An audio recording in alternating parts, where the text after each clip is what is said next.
Welcome to the WCIA 3-in-1 podcast, live from Indianapolis. I'm Brett Behrens here in the WCIA 3 studios. Andy Olson, Marley Weirda are live in Indy outside Lucas Oil Stadium. We'll hear from them coming up in just a couple of moments as Illinois beats Iowa today 82-71, securing its place in tomorrow's Big Ten Tournament Championship game after not winning the regular season championship despite having a 16-4 record. The most wins in the conference. The Illini do get a chance to show they are Big Ten champions tomorrow. They will take on Ohio State after the Buckeyes beat Michigan in the game you saw earlier before Illinois on WCIA. All right, let's get our first check in with Andy and with Marley over in Indianapolis. Guys, you were there to see the game.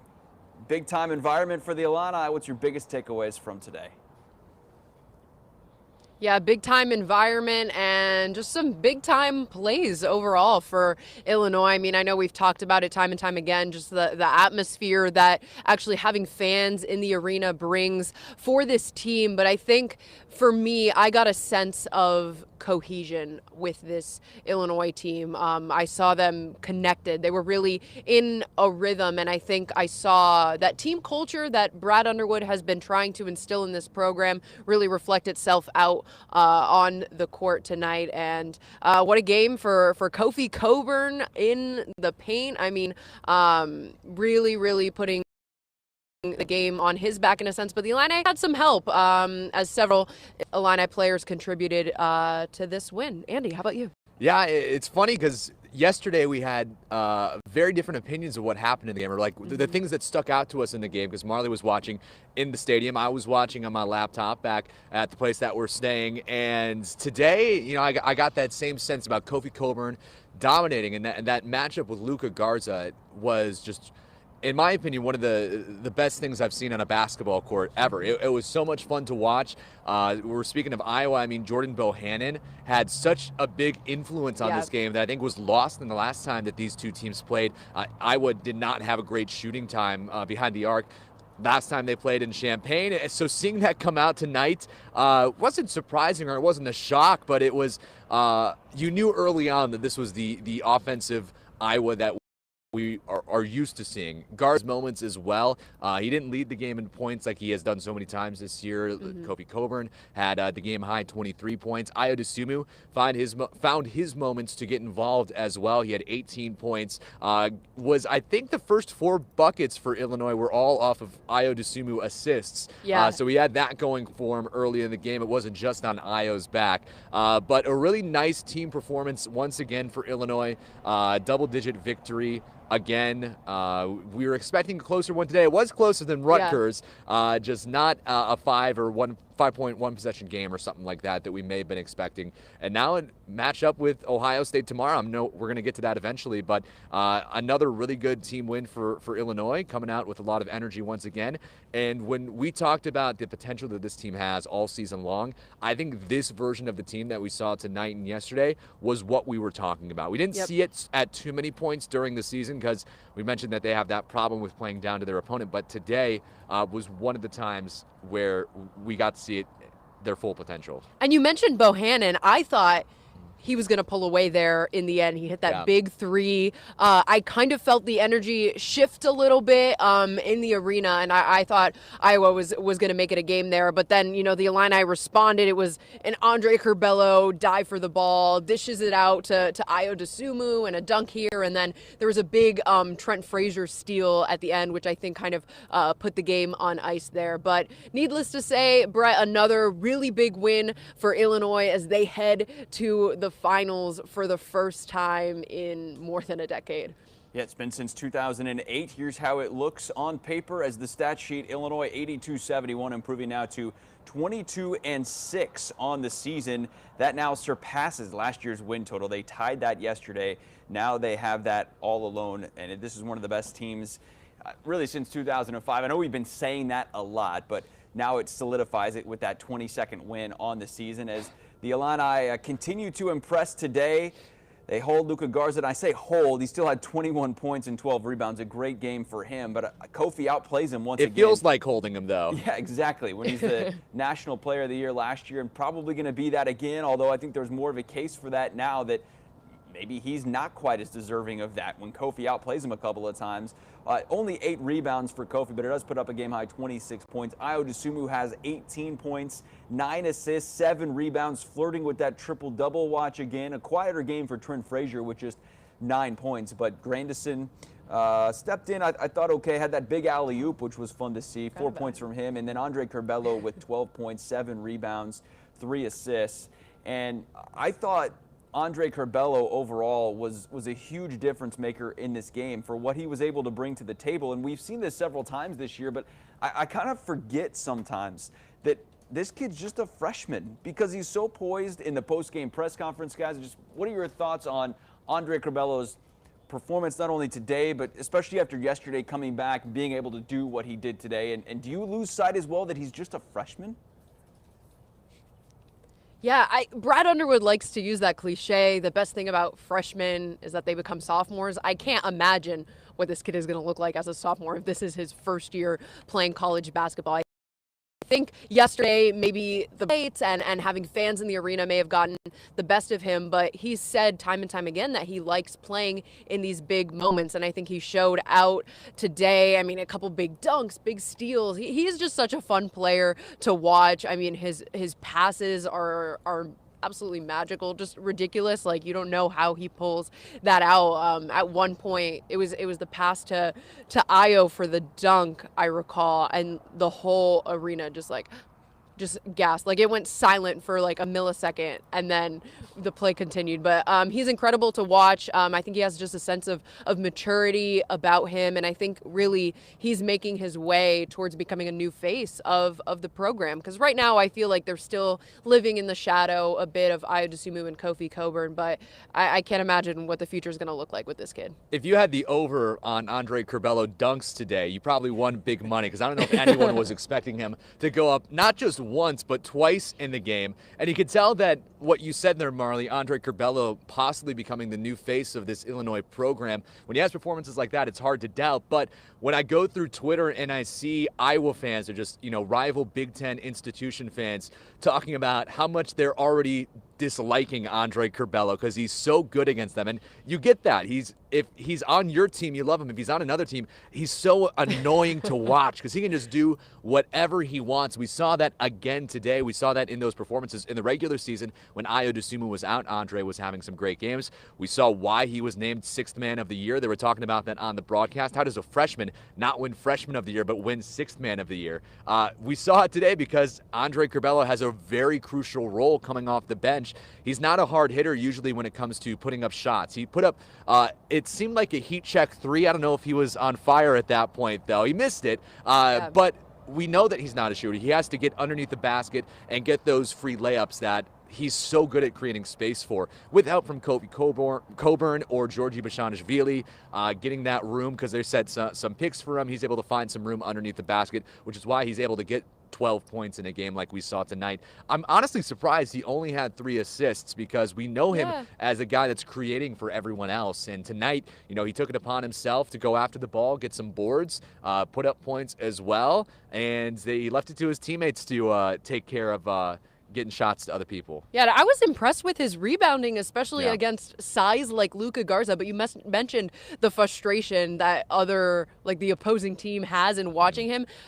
There were some Hawkeye fans sitting behind me, and they just absolutely hated him. I mean, like, every possession, they were like, it's a travel. Like, they do not like this kid. As you mentioned, Andy is sometimes huge frustrated. Compliment. Yeah, huge compliment. I thought he did have a couple travels. That dunk, the first dunk he had, he took about 8 steps.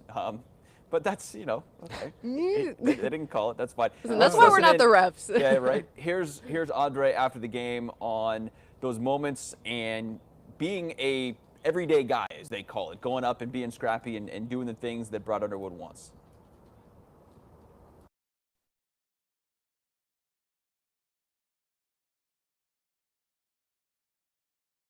That's what Illinois is all about, man. Everyday guys just got to do it every day. Dive on the floor. That's what makes Illinois special, man. The little things is what makes Illinois special. And a lot of credit to the coaches, especially Underwood. He's always on our ass about that, and what better moment to do it now? It's that time of the year. It's March. There's no, tomorrow. There's none of that. So it's the little things, and like I said, that's what makes Illinois basketball special. That's Andre Curbelo with a picture there Marley took of the team standing together. And the question was asked afterwards from both you, Marley, and a couple other people as well, how much that culture means, that these guys are friends off the court, that they communicate on the court, their physical touch. And I know it's a little corny, and that's a word Brad Underwood used as well, but I think there's something to that this team has connectivity that maybe other teams don't, especially teams in the past that haven't had. And this team is special in that sense. There's just a difference, whether it's Georgie, Andre, a mix of all of them, Io leading it, being the lead guy there and being the charge behind it all.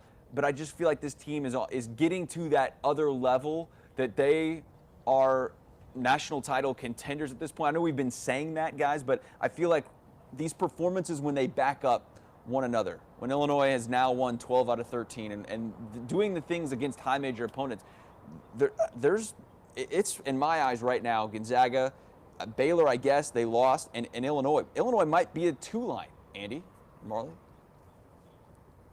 Yeah, we were talking about that before we got on here, Brett.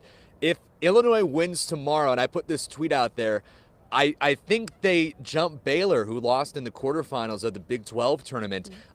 If they lose, I think are solidly above Michigan now after the Wolverines lost to Ohio State today. But that's going to be really fun to look out for on Selection Sunday. Of course, I don't think it's guaranteed that they move above Baylor, but I think they can make a good case for it after the Bears have lost a couple of games here down the stretch, one against Kansas, now one against Oklahoma State. So it's going to be interesting to see. I mean, of course, they would love to get as high as they can go, because then you get weaker opponents, of course, because that's the way that they're seeding teams this season. So, Marley, this team clearly is playing for a title, but you can tell how much the Big Ten title means to them as well. And don't forget that Iowa's a top 5 team. This was an AP top 5 matchup today. Iowa may be the 3rd seed in the Big Ten tournament, but they're also the 5th team in the country. So when you're able to go and do that, I think that sends a message to the rest of the country. Yeah, and it looked like they were having fun. I mean, this is a playoff game. There's a lot at stake. They're playing for a trophy, so much more, kind of their seeding here in the NCAA tournament, and they just looked like they were having fun. Like they weren't tense, they were loose. And going back to the picture that you mentioned, Brett, that I took, I mean, it was just the first time that I really felt a sense of the connectivity,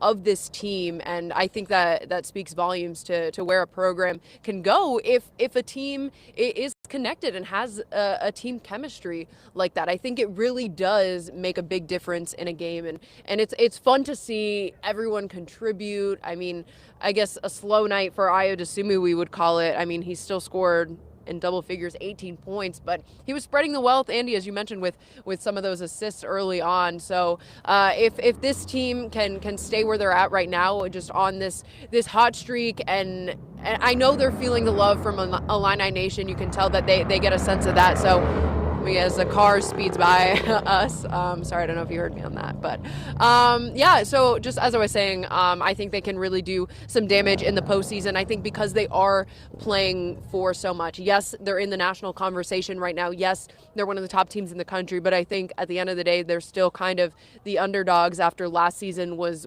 swept under the rug from them, and they're trying to prove themselves and get Illinois really back on the map if they haven't done so already.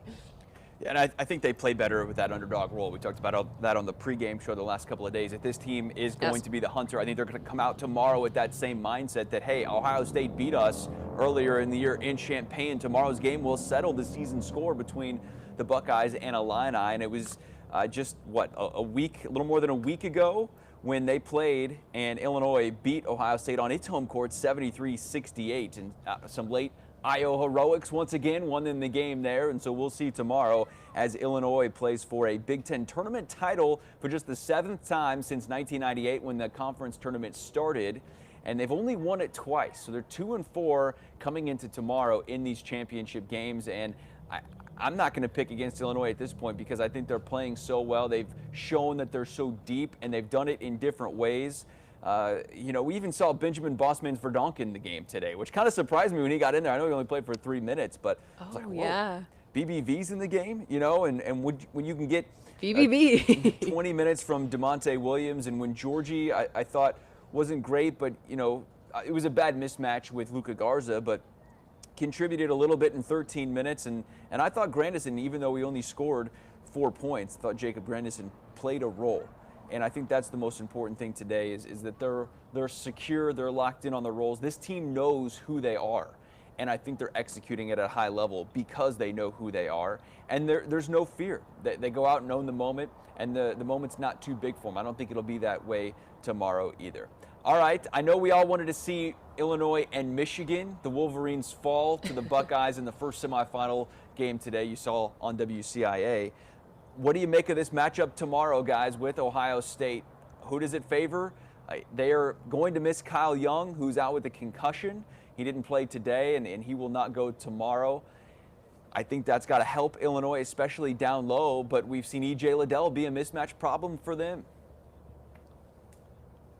And I think because Ohio State was the last game of the regular season for Illinois, they headed into the postseason with 2 big wins against Michigan and the Buckeyes. I think this will be a good one because that was a really close game. It's kind of what you want to see in college basketball. Of course, I'm not taking anything away from the Michigan win. I mean, that was just complete dominance on their end. But at this point, I think I'm a little tired of seeing the blowouts. I want to see maybe a late game situation really come down to the wire like it was today against Michigan and Ohio State. I think the Buckeyes, I watched like the last 5 minutes or so, and they, did a really good job.